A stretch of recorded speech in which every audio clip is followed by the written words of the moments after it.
Fala pessoal, sejam muito bem-vindos ao episódio 82 do Rural Ventures. Para quem não conhece o Rural Ventures, ele é um podcast focado no agronegócio, onde nós conversamos com as startups, com os founders, com os CVCs, com os CVBs, com os Venture Capitals que investem e potencializam o agronegócio tecnológico. Pessoal, lembramos que a gente fala que agrotecnológico vai ser o futuro. Não vai existir mais só agronegócio, tudo vai ser tecnológico.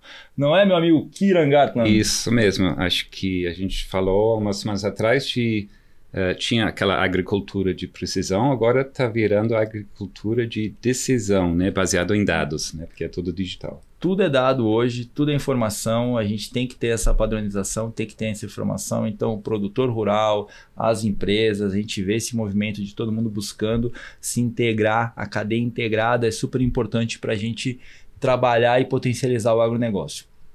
Hoje, nós vamos falar com uma dessas empresas que está conectando, potencializando, trazendo as startups para dentro do ecossistema dela, para exatamente potencializar o trabalho dela, o core business dela dentro do ecossistema do agronegócio. Então hoje nós recebemos aqui Beatriz Claudino, boa tarde. Boa tarde. Head de Inovação Aberta da Suzano, para explorar todo esse potencial das startups, né? Mas antes disso, Beatriz, a gente quer entender como que você chegou a essa posição, qual que foi a sua trajetória, né? Entender realmente como foi a construção da sua carreira até chegar na inovação aberta dentro da Suzano. Quem sabe que não é tradicional, não é? Esse mercado não é tradicional, não é sempre o mesmo caminho que as pessoas seguem para chegar lá. E acho que é super importante a gente contextualizar isso. Legal. Primeiro, obrigada pelo convite. Muito feliz de estar aqui falando um pouco mais sobre a inovação na Suzano. Acho que vai ser um bate-papo incrível. Bom, me apresentando então, eu sou a Bia, eu trabalho com inovação já fazem 10 anos, mas inovação aberta especificamente fazem 3 anos e meio.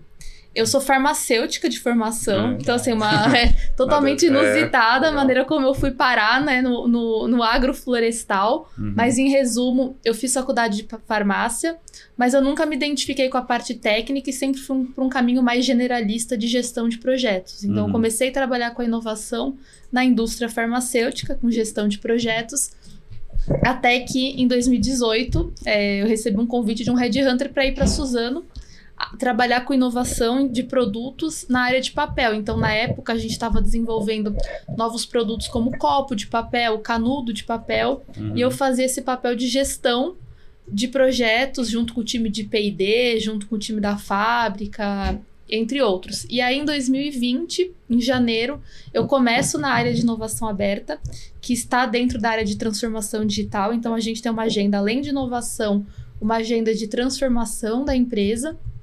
E lá em 2020 eu comecei sem saber nada, porque eu vim da indústria farmacêutica, comecei na área de papel e aprendi um pouco tecnicamente, né, dos tipos de papel, de como funciona o processo. E quando eu vim para a área de inovação aberta, uma das primeiras cadeiras que eu sentei, um dos primeiros projetos que eu comecei foi com a área florestal. E sem saber nada. E aí é até curiosa essa história, porque eu fui fazer uma integração com uma pessoa lá da área florestal, ele começou a me mostrar uma apresentação com os indicadores e tudo mais. Eu falei, olha, vou ser sincera com você, eu não sei como se planta uma árvore.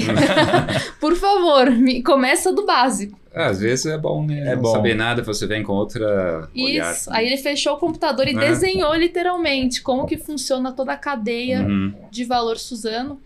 E dando dica para quem está ingressando na carreira de inovação, algo que eu sempre tive muita facilidade, me trouxe até aqui, foi o fato de saber fazer as perguntas corretas.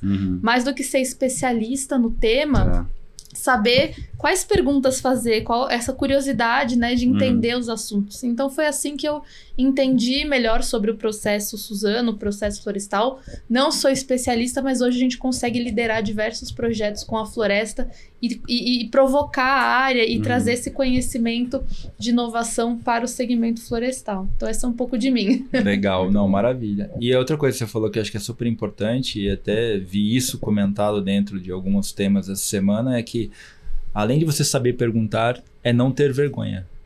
Sim. Porque ninguém sabe tudo de todas as coisas, de todos os processos. Então a gente tem que não ter vergonha de perguntar, eu acho que é super importante isso.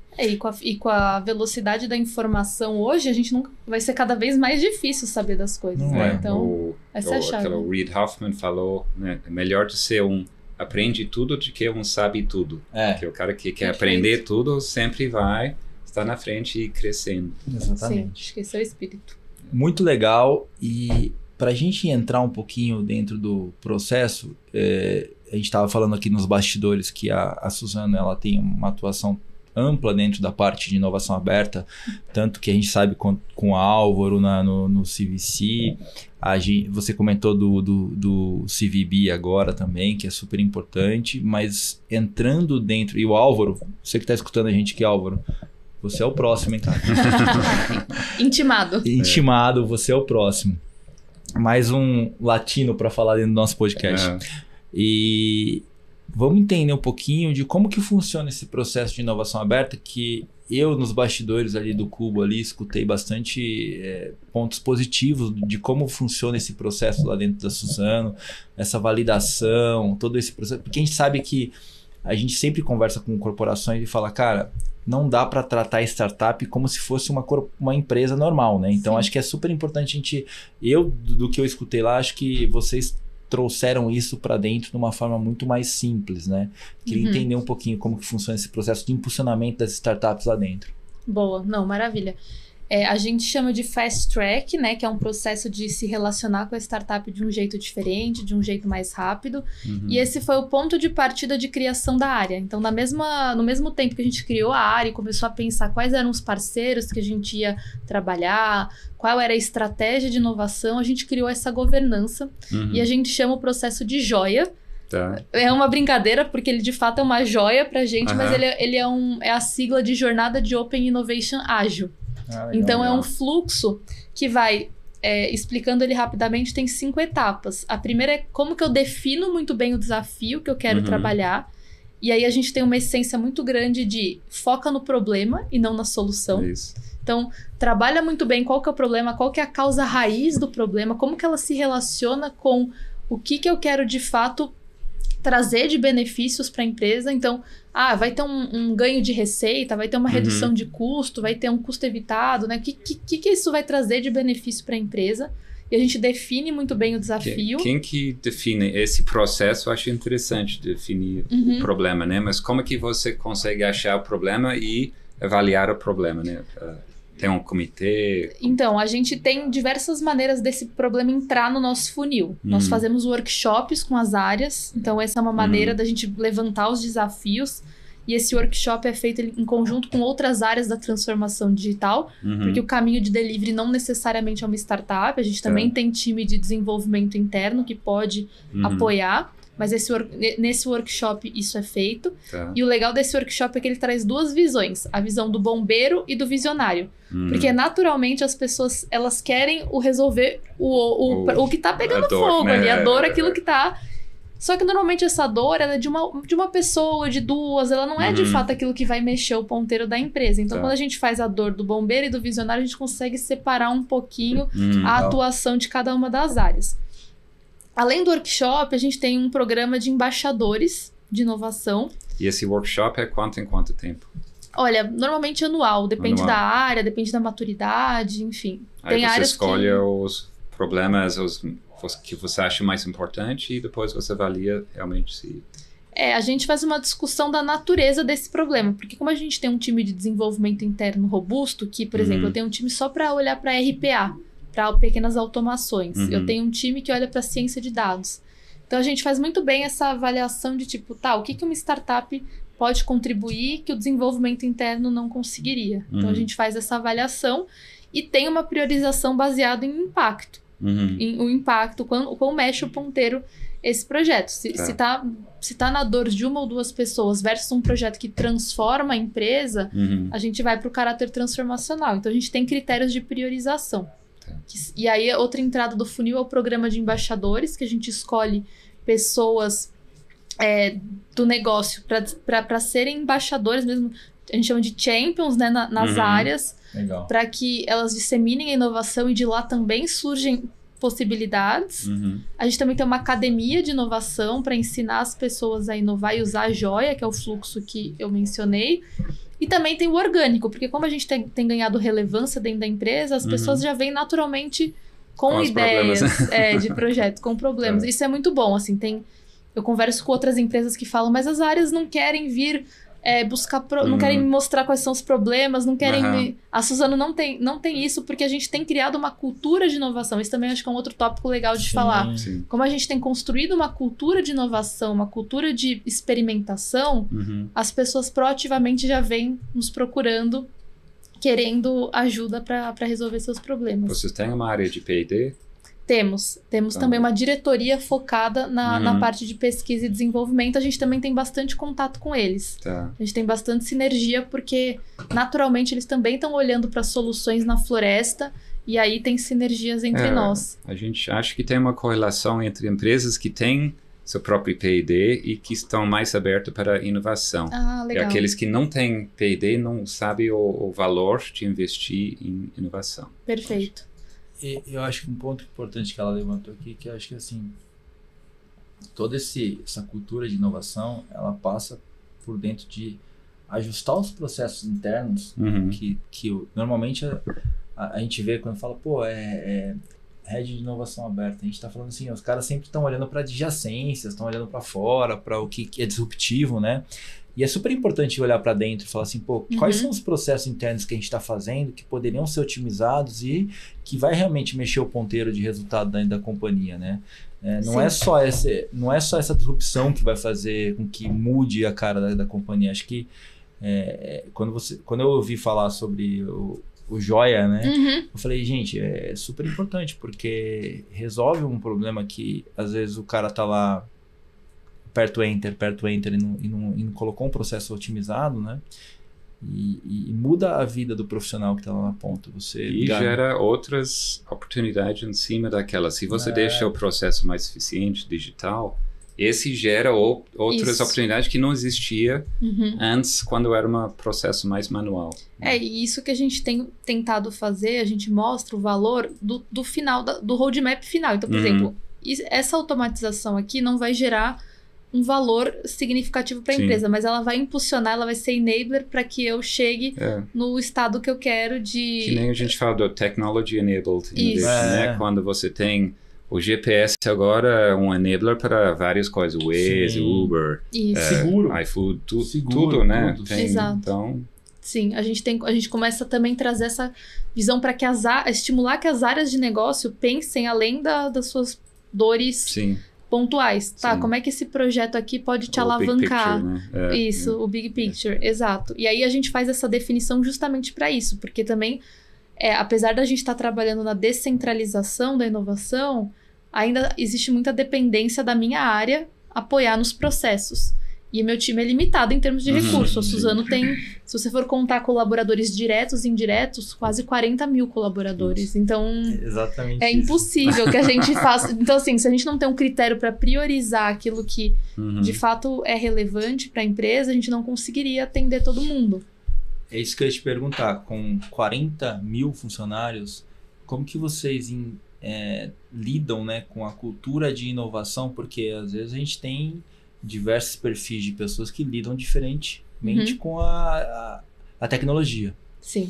Aquele cara que não quer, aquele cara que acha que vai perder o emprego. A gente sabe que tem tipos de pessoas que são impulsionadoras, mas tem tipos de pessoas que são retraídas, né? Sim. Como que vocês conseguem fazer uma mescla dessa inserção da cultura dentro da empresa? Que eu acho que é super importante, acho que é um desafio de N empresas que estão escutando a gente aqui. Não, sem dúvidas. Esse é o tema mais pedido quando eu vou fazer alguma palestra de inovação. Mas assim, dando algumas dicas. Primeiro, o programa de embaixadores ou de champions para você estar nas pontas, né? Então, por exemplo, a gente tem mais de 10 fábricas espalhadas pelo Brasil. Impossível ter uma pessoa do time em cada fábrica. Então, os embaixadores, eles funcionam como a pessoa lá, replicando, a gente brinca, levando a palavra da inovação por todas as fábricas. Então, o programa de embaixadores é fundamental. Outro ponto que a gente tem na área industrial e a gente apoia, mas não é a minha área que lidera, é programa de intraempreendedorismo. É geração de ideias Legal. nas pontas. Tá. Por quê? A partir do momento que você tem essa questão do intraempreendedorismo, a pessoa tem mais um senso de pertencimento. Ela fala, poxa, a minha ideia, eu posso dar uma ideia que pode ser ouvida, eu implemento, eu ganho, né, um reconhecimento por isso. Então, esse é um programa que a gente até está pensando em retomar ano que vem de outra maneira, Legal. porque eu vejo muitas empresas que têm feito e dado bons frutos. Não vai vir ideias que vão, tipo, mudar... Mas são aquelas ideias que fazem a pessoa se sentir mais inovadora. E na hora que vier uma ideia que ela vai precisar ajudar, ela vai estar mais aberta. Gera engajamento, né? Acho que Exato. é isso que é importante, né? Gerar o Isso. engajamento de todos para que todos possam propagar a palavra, que nem você A palavra falou. da inovação. Exato. Então, o primeiro ponto é esse do embaixadores, intraempreendedorismo. Um outro ponto que eu acho fundamental, e a gente faz isso até hoje, é trabalhar com quem quer. Eu acho que assim, tem que ter um balanço, óbvio. Você tem que buscar os temas estratégicos para a empresa, isso é fundamental. Mas não adianta você forçar aquelas pessoas que não estão abertas para inovar naquele momento. Tá. Porque é uma resistência muito grande que se você vai para aquelas pessoas que estão mais abertas a inovar, o retorno é tão maior versus o esforço que você usa que faz toda a diferença. Então, para mim, um dos grandes sucessos, uma das grandes formas de que a inovação na Suzano deu certo rapidamente é porque a gente encontrou os early adopters. A gente encontrou quem estava afim de inovar, quem estava aberto a inovar, e foi isso que fez essa virada de chave. E a gente faz isso até hoje. Então, quando a gente prioriza o projeto, um dos critérios é o engajamento da área. Legal. É o quanto ela está comprometida com os prazos que a gente estabelece, o quanto que isso é prioritário para ela, quanto está ligado à meta. Então, a gente traz uma camada estratégica. Sim. Tá na meta, tá na sua meta, tá na meta do seu diretor? Ah, tá, beleza. Então, é algo relevante que ela vai priorizar. Não é algo tão relevante assim, é mais para resolver uma coisa pontual. Talvez sinal de alerta. E se passa 2 meses e a gente não vê que a área está evoluindo, a gente vai lá no líder do projeto, no sponsor e fala, é isso mesmo? Porque não adianta. A gente tem que... E aí, quando a gente começa pequeno com as pessoas que querem e começa a propagar os resultados que a gente está tendo, a cultura, ela é criada. Porque cultura sem resultado vira um PowerPoint.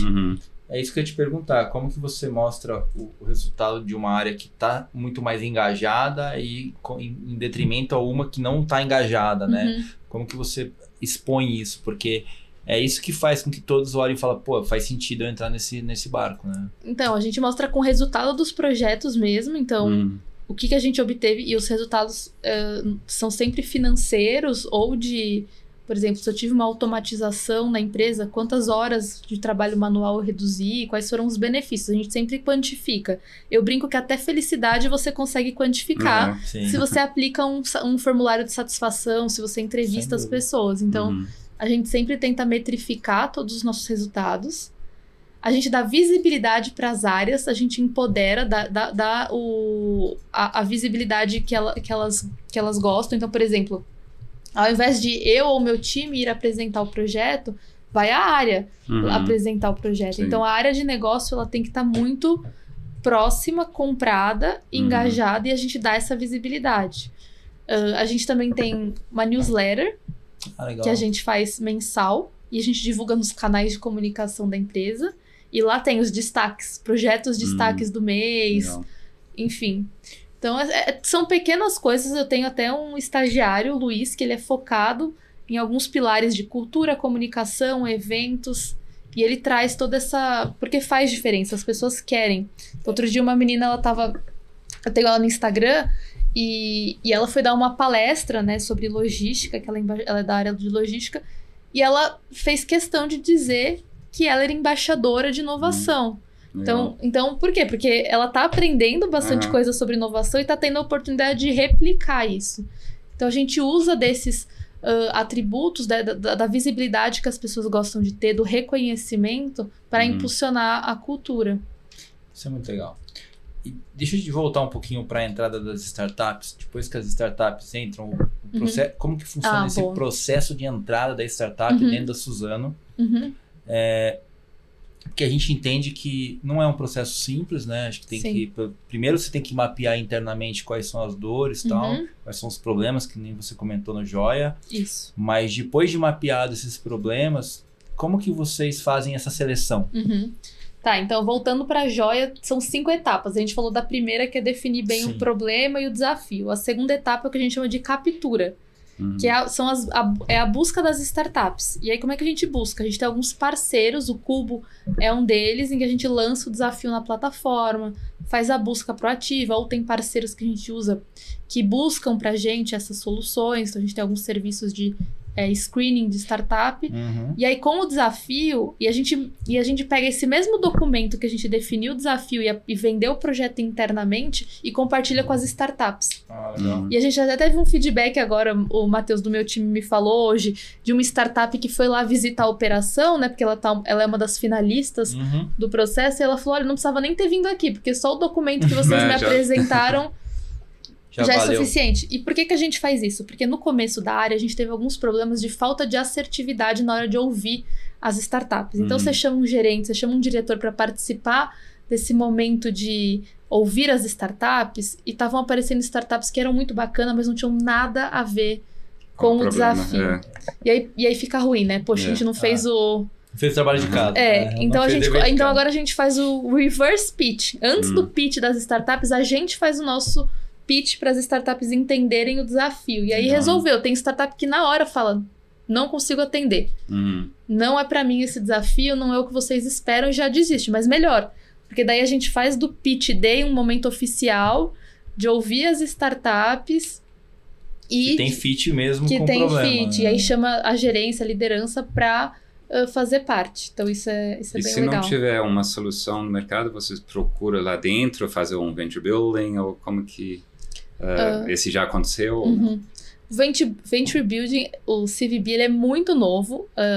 Entrou recentemente uma pessoa lá para montar, estruturar. Então a gente ainda não começou a trabalhar juntos, mas acredito que sim. Esse vai ser... Tanto que até a gente estava conversando, eu e o novo gerente, que essa vai ser uma das entradas do funil dele. Então, se entender que não tem solução... Não existe solução no mercado. Com certeza isso vai ser uma possibilidade. O que a gente faz? A gente tem uma área de desenvolvimento, de dev. Então, pode ser que vá para um caminho de desenvolvimento. E, bom, depois que a gente entrou... Isso. Bom, a gente... Vamos por etapas. Tá bom, ouvimos as startups, né? A gente identificou o problema, a gente ouviu a startup. Isso, a startup foi selecionada. Isso. Nesse processo de entrada, de validação do produto, de engajamento na utilização, como que vocês fazem esse refinamento? Sim, aí vai para a contratação da startup, que é aí que está o fast track. Legal. Porque assim, a grande maioria das empresas tem um problema gigantesco, burocrático mesmo, de contratação. Que envolve você ter um contrato, a gente tem um contrato extremamente amigável para startup. Então, é um contrato que firma a parceria de POC, né? Então, tem contrato, mas ele visa a POC, a prova de conceito. Depois, se eu for escalar, eu vou fazer um contrato mais robusto para essa startup, mas para experimentação ele é muito amigável. A gente tem um acordo de confidencialidade, né? Um NDA, também assinado, e a gente tem um fluxo de compras que não envolve suprimentos. E foi o próprio time de suprimentos que nos ajudou a desenhar esse fluxo descentralizado. Então, a gente tem autonomia para contratar uma startup sem passar pelo lead time de suprimentos. E isso nos salvou muito tempo. Então, hoje a gente consegue contratar uma startup em 20 dias. Assim, do pitch day, escolher a startup até ela começar a POC, em 20 dias a gente contrata. Legal. Startups, mirem na Suzana, então é mais fácil. E assim, tem empresas que eu vejo que em 20 dias não conseguem nem definir a startup, em 20 dias ainda demoram 6, 7 meses só para contratar. Sem dúvida. Claro que, né, vou abrir um parênteses, tem algumas exceções, né? Tem alguns projetos extremamente complexos que a startup, para poder mandar uma proposta, ela precisa ir lá visitar a Suzana, ela precisa de estudar melhor o problema, então tem algumas exceções, mas no geral, para projetos de pequena e média complexidade, a gente consegue fazer isso. E aí, o que a gente faz em conjunto com a startup, que a gente também recebe muito feedback delas, é que a gente desenha a experimentação em conjunto com elas. Quais são os KPIs que a gente Legal. vai, de fato, querer provar de conceito na POC? Porque a gente não quer só validar a tecnologia. Tá. A gente quer validar se a tecnologia resolve o nosso problema. Né? Se aquele problema que eu defini lá no começo. Porque não adianta nada apertar o botão ligar e não resolver meu problema. Então E aí a gente desenha isso com a startup. Então fica muito transparente para ela o que a gente espera dela. Né? Então a gente desenha isso de maneira colaborativa, assinamos o contrato e aí começamos a experimentação, que em vias de regra dura de 3 a 4 meses. Tá. Então são 3 ou 4 meses de teste, experimentação, validando esse conceito. E são POCs pagas? Todas pagas. A única exceção que a gente abre é quando a startup já tem a solução completamente plug and play pronta e a gente só quer fazer um teste, uma demo de 15, 20 dias. Aí a gente aceita fazer de forma gratuita, né? Como uma exploração do negócio. Mas assim, é a única exceção, porque a gente acredita que se a startup vai aportar conhecimento, tempo para desenvolver uma solução para a Suzano, não pode ser gratuita. Mas é uma questão que a gente tem cada vez mais implementada e trazido essa cultura de olhar com o olhar da startup, né? A Suzano é muito grande e muitas vezes ela pode usar disso para vamos fazer POCs gratuitas. Mas assim, a gente cada vez mais quer trazer essa relação saudável e ganha-ganha com todo o ecossistema. Tem que ter engajamento dos dois lados, né? Acho que é super importante. E esse ponto que você traz é muito importante. Se a área não paga, ela também não se engaja tanto. E a startup também. Dos dois lados. Aconteceu um caso curioso, assim, de uma startup que... Eu não lembro o que aconteceu, mas acho que alguém da família do founder faleceu, assim, super compreensível. Mas... E na época, acho que a POC estava sendo gratuita. Mas ele nem avisou, então ele ficou 30 dias sem contato. E assim, eu entendo toda a questão, mas eu podia ter pelo menos mandado uma mensagem, né? Ó, o projeto tá parado. Mas assim, por ser uma coisa gratuita, meio que combinado não deu valor, né? informalmente, ninguém deu valor. Nem o nosso lado, nem o da startup. Sim. Então, acho que você assinar um contrato e pagar por aquilo é um compromisso de que é uma parceria. Não, acho que o engajamento é super importante dos dois lados. Acho que o pagar e ter os KPIs, delinear... skin in the game, né? A gente fala parceria sem algum skin in the game, só para... Traz resultado, né? Sim. Bom, legal. Então a startup entrou, e como que funciona o processo de utilização desse produto? Vocês têm os KPIs desenhado a 4 mãos entre a área, entre a startup. Bom, legal. Finalizou esse projeto, vocês voltam com a startup e falam assim, pô, não deu certo, não foi legal, ou legal, deu certo pra caramba, vamos implementar geral, ou como que vocês constroem esse impulsionamento da startup dentro da Suzano? Bom, aí a gente faz a avaliação, né, de se a gente vai seguir com a que a gente chama de escala do projeto ou não. Legal. E aí que começa a venda do projeto internamente para conseguir dinheiro. Entendi. Porque muitas vezes eu tenho dinheiro para experimentação, mas eu não vou ter o dinheiro para escalar, então eu preciso vender. Então aí eu refino meu business case.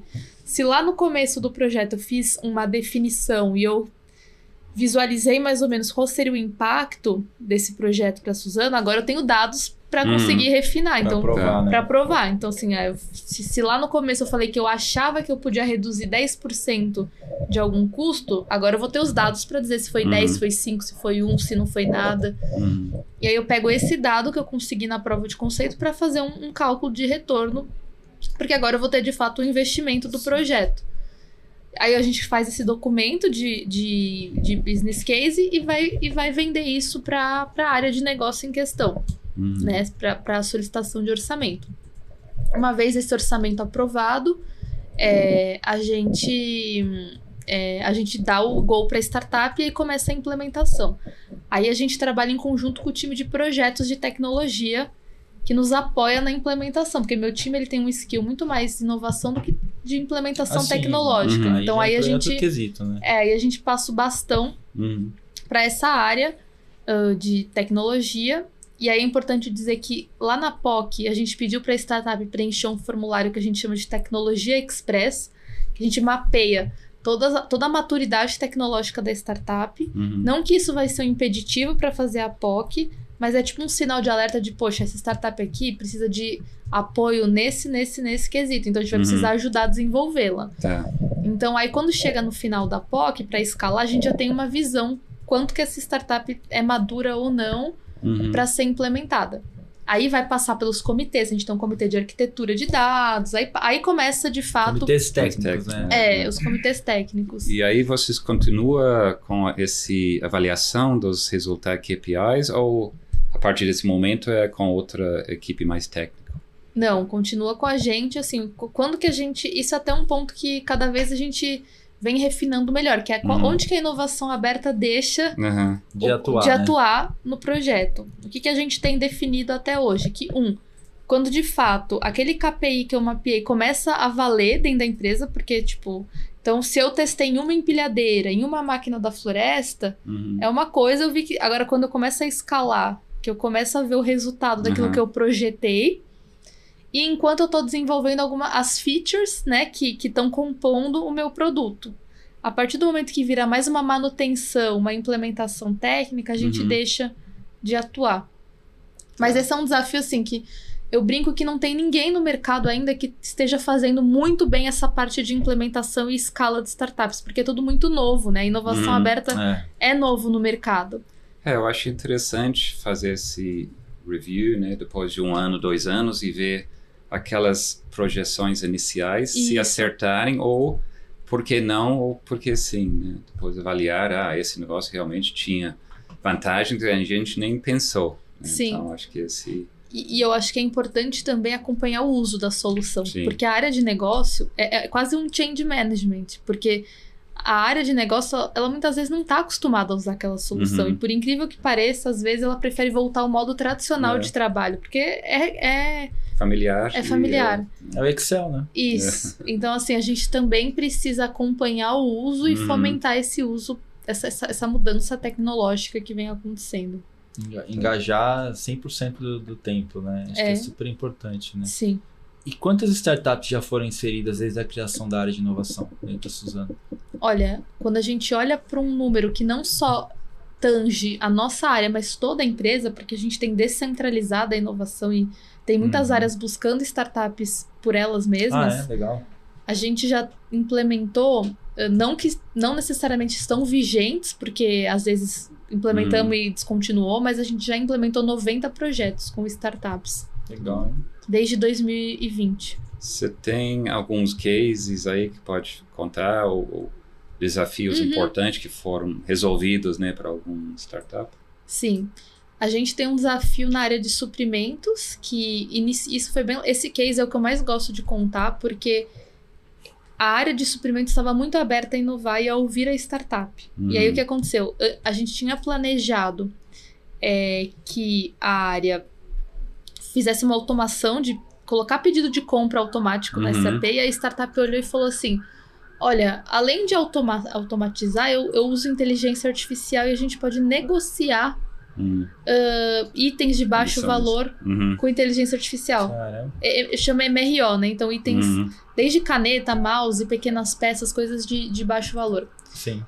E aí, com essa mudança de patamar, de não só automação de um processo, mas de negociação, a gente teve um saving na casa dos milhões. Então, assim, eu tinha um projeto que era uma automação simples, que quase não tinha ganho, e foi para um case da casa dos milhões, porque eu consegui automatizar e negociar no processo. Só que isso só foi possível porque a startup emergiu no processo primeiro, já né? Entrou e depois via as vantagens que podia ter a mais. Né? Exato. E aí a área comprou. A área falou, não, vamos lá, vamos fazer. Pô, que legal. Por isso é difícil prever, né? Porque naquele momento você estava avaliando, será que esse problema vale a pena? Porque não tem tanto ganho, mas depois que entrar no problema, você vê, abre outras possibilidades, né? Exato. A gente também tem um case na logística que a gente está trabalhando de coleta de dados por empilhadeira. Então, e aí com essa coleta de dados eu consigo saber consumo de combustível, eu consigo saber a localização da empilhadeira, eu consigo saber até a dirigibilidade do motorista, do operador da empilhadeira e tudo isso. Eficiência dele, né? Também para fazer o trabalho. E assim, pensa que eu tinha o dado mensalmente, agora eu vou ter o dado diariamente em tempo real a cada minuto. Então a gente começa a ter uma rotina, uma cultura data-driven, aquilo que você falou da tomada de decisão baseada em dados. Tem um startup que usa laser para ajudar o cara que está cortando carne. E eles, mesmo o cara mais habilidoso, ele não consegue ser tão preciso quanto o laser e aí eles conseguem medir quanto você está economizando. Com isso, eles economizarem muito dinheiro, principalmente nos cortes mais caros. Estou imaginando, para cortar árvore também, tem um grau de precisão, de quanto você chega lá próximo à terra, tudo isso, né? Que pode fazer diferença no final. Sim, com certeza. Você está cortando muito alto, está deixando... A gente tem um harvester, né? Que é o cortador de árvore. Ele tem uma tecnologia vinda do fabricante muito robusta. Tem uma... E sim, faz toda a diferença, né? A maneira como você corta... Qualquer diferença pequena, acumulando, vai. Né? Sim. Eu acho que tem várias tecnologias que estão trazendo para o negócio, tipo, eu não sabia, mas tem, quando você corta o eucalipto, depois você tem que mapear para ver se não tem nenhuma praga, para você poder plantar de novo, então acho que tem N complexo, fatores, né? N fatores, mas acho que super interessante como o processo de implementação, se você olhar no aspecto de 4 anos, né, dentro do modelo, foi tão bem incorporado que a empresa consiga fazer 90 projetos. Porque muita coisa. Bastante coisa, né? Para você validar, testar, ver as dificuldades, inserir esses KPIs dentro da própria gestão da organização. Acho que é super interessante ver como que está sendo essa evolução, né? E aí você vê que realmente está sendo validado pela alta de gestão, porque você cria CVC, CVB, aí você começa a expandir o seu olhar de atuação, né? Acho que é super interessante. O que eu queria explorar com você agora, Bia, legal, validou, contratou, fez todos os processos, depois que você olhou, como que você separa dentro da sua organização se são problemas diários, recorrentes, e o que são problemas que você acha que podem ser, que nem você comentou lá, os visionários lá na frente. Como que você lida com essas soluções disruptivas, que pode ser que não sejam nem ser utilizados agora? Como que vocês trabalham com isso? Ou vocês passam para o CVC, ou vocês passam para frente? Como que vocês olham isso? Primeiro o que a gente faz é uma entrevista. E aí nessa entrevista a gente pergunta diversas coisas. Número de pessoas impactadas, o que a pessoa espera. Então a gente faz toda uma identificação. O CVC da Suzano, depois o Álvaro quando vier aqui vai contar mais, mas ele tem 4 verticais muito bem definidas, que é embalagens sustentáveis, biomateriais, floresta e carbono. Então, por enquanto, qualquer outro tema que não estejam nessas verticais, eles não encaixam, não estão priorizando. Então, o que a gente faz? Se é alguma coisa ligada a essas verticais, principalmente na floresta, que tem sinergia com o que a gente faz de parte digital, a gente tem uma governança com eles de conversar, de alimentar o funil. Então, a gente fala, conversei com essa startup X, dá uma olhada. Eles também, essa startup aqui eu não quero investir, mas talvez faça sentido trazer essa parceria. Então, a gente tem essa troca de Legal. Se é um projeto floresta e indústria, a gente pode recorrer ao time de P&D, porque eles têm um modelo de co-desenvolvimento e aporte de níveis tecnológicos mais baixos. Então, por exemplo, projetos que você tem que co-desenvolver com a startup que ela só tem a ideia. Aqui em Open Innovation a gente não trabalha, mas lá em P&D pode ser um caminho. Então, a gente também tem essa possibilidade de funil. E aí, agora, se é um projeto para as áreas de logística, comercial, back-office, que é a nossa grande atuação como área cross dentro de Open Innovation, a gente vem priorizando soluções mais maduras ou soluções que a gente possa colocar essa startup num programa de mentoria ou possa indicar o Cubo para que ela se desenvolva e a gente aporta. A gente fez um programa de mentoria bem legal. Não tinha nenhum viés de aceleração comercial, nada, era apenas para mentorar, para conectar os líderes Suzano à cultura de uma startup e vice-versa. Foi bem legal, então a gente usa alguns recursos, né, para isso. Na entrevista que a gente faz, a gente identifica tudo isso e identifica o potencial transformacional que essa solução tem. né? Então, a gente estava com alguns projetos na área de geração de energia, que a Suzano é uma grande geradora de energia, e como que a gente traz mais eficiência para essa geração de energia. São projetos transformacionais para a indústria. Então, a gente consegue identificar tudo isso nessa entrevista, né, ao longo do processo da joia, e se for de fato algo que transforma a empresa, a gente prioriza do meu time estar lá perto ajudando, porque com certeza vai ser mais complexo. E hoje vocês têm uma presença global, vocês têm esse mesmo programa lá fora, já acharem startups lá fora que podem resolver coisas talvez aqui? Quando a gente começou a área lá em 2019/20, a gente abriu muitas portas globais com, na época, a Plug and Play, um dos nossos parceiros, enfim. Sim. Acontece que veio a pandemia. E aí a gente ficou operando por mais de 2 anos, né, no modo 100% remoto, com o dólar muito alto e com as incertezas se a gente poderia implementar soluções vindas de fora. Então, o que a gente fez? Focamos muito no Brasil.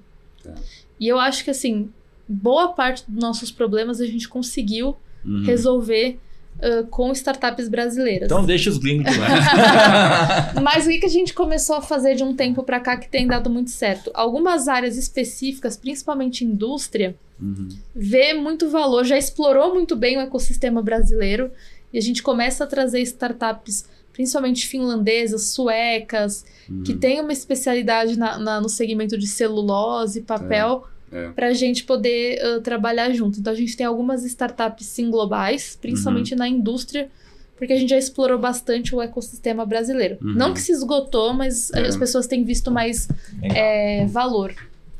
E eu vi que vocês ganharam um prêmio aí da 100 Open Startups, né? Como a terceira empresa que mais investe na relação com as startups. Acho que está sendo reconhecido pelo todo o trabalho que vocês estão fazendo, né? Acho que é super importante continuar potencializando isso, né? Sim. Só vou dar um recado aqui pro pessoal que está nos escutando. Se você está em captação de recursos, startup, precisa de dinheiro, de dólares, né, Kina? Dólares. Ou euros também. Dólares ou euros. Brincadeiras à parte, pessoal. A DI do Lab Latam está fazendo um scouting aí, está buscando startups para fazer investimento. Então, se você tiver interesse em se conectar com a DI do Lab Latam, basta entrar no site, também conectar com o Kira no LinkedIn, com o Nelson Filho também no LinkedIn. E eu vou sempre coloco o link dentro do próprio LinkedIn do podcast, para que vocês possam se cadastrar lá e participar do processo. Então não deixem essa oportunidade passar.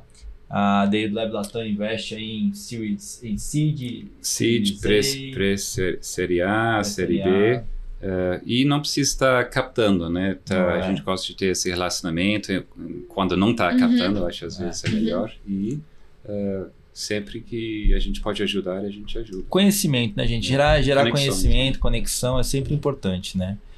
Voltando aqui para Suzano, Bia, eu acho que ficou muito claro aqui do nosso lado como que funciona o processo de inovação aberta dentro da Suzano, comandado por você dentro do Cubo. Acho que a gente entendeu o processo. Se você quiser deixar, aproveitando a dica do Kira aqui, deixar um recado para que as startups possam buscar você também, que a gente está chegando já ao final, passa rápido.